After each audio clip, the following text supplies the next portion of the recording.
Hello everybody, my name's Adriana, you're watching Wolf Narwhal, and today I'm going to be doing a book review on Nightweaver by R.M. Gray.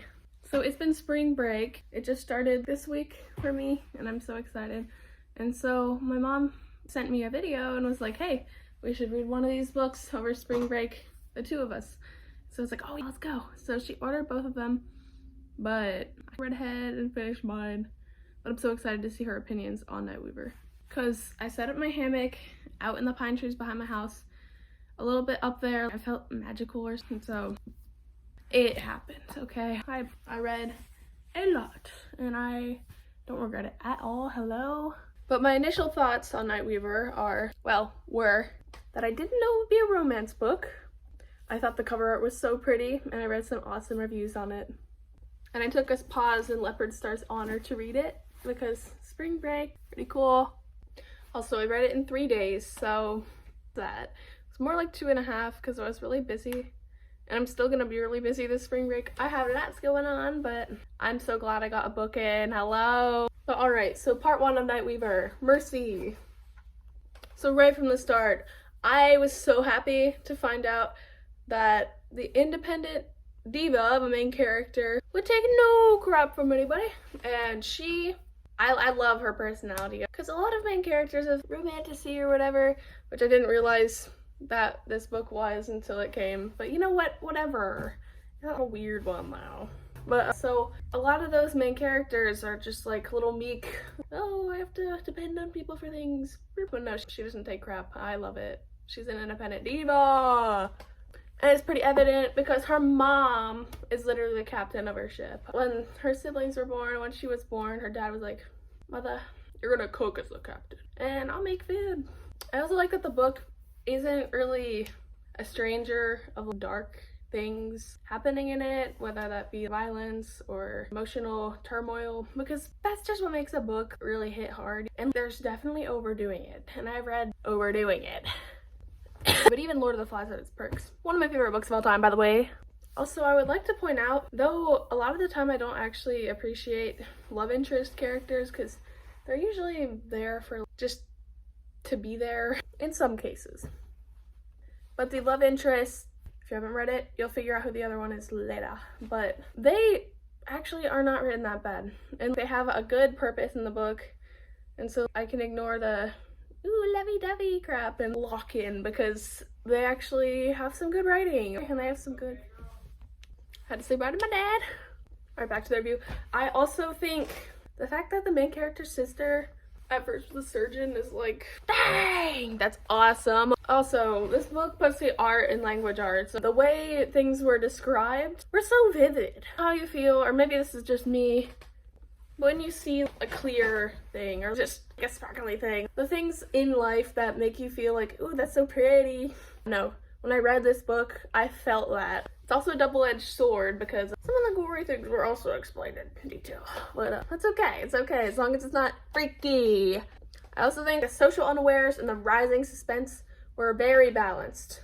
So little thingies happening in the social world and then actually really important plot was balanced. I don't like books that, maybe I like books that are just the plot, but I don't like books that focus, oh, does he love me? I'm sorry. That's not it for me. So I really appreciate the fact that the author balanced these things and made it enjoyable for the average individual. Also, this is a no spoiler book review, but I'm just gonna say, I love that part 1 ends with her being diva because she does not take crap, and something a little plot twisty happens and she's like, are you kidding me?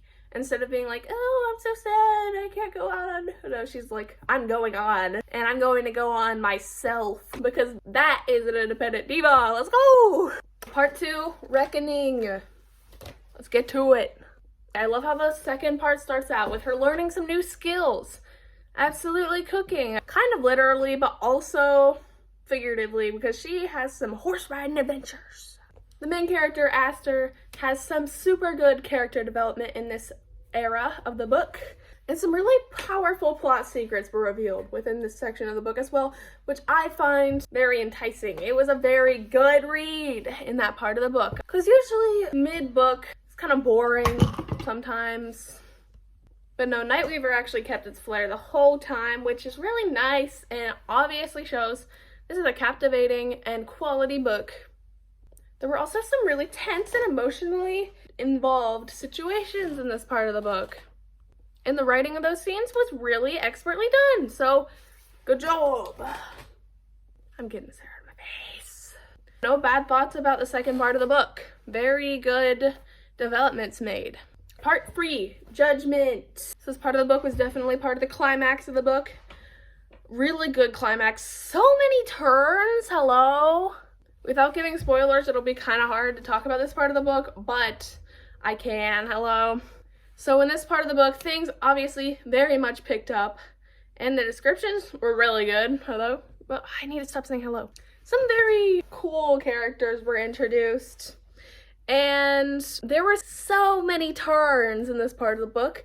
You read a page, and then you read another, and you're just like, how much just changed between these 2 pages? What's going on? In the best way, because then you figure out what's going on. And in the end, I think this book had a very satisfying conclusion, and the whole hero's journey plot was very defined and very nice to read, and you can definitely tell a lot of amazing thought was put into this book.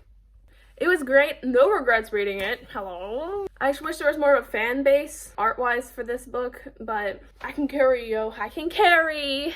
I also think it's great for a newer book, because I like to read classics sometimes, but this book and a few other newer books are like, wow, this was well made.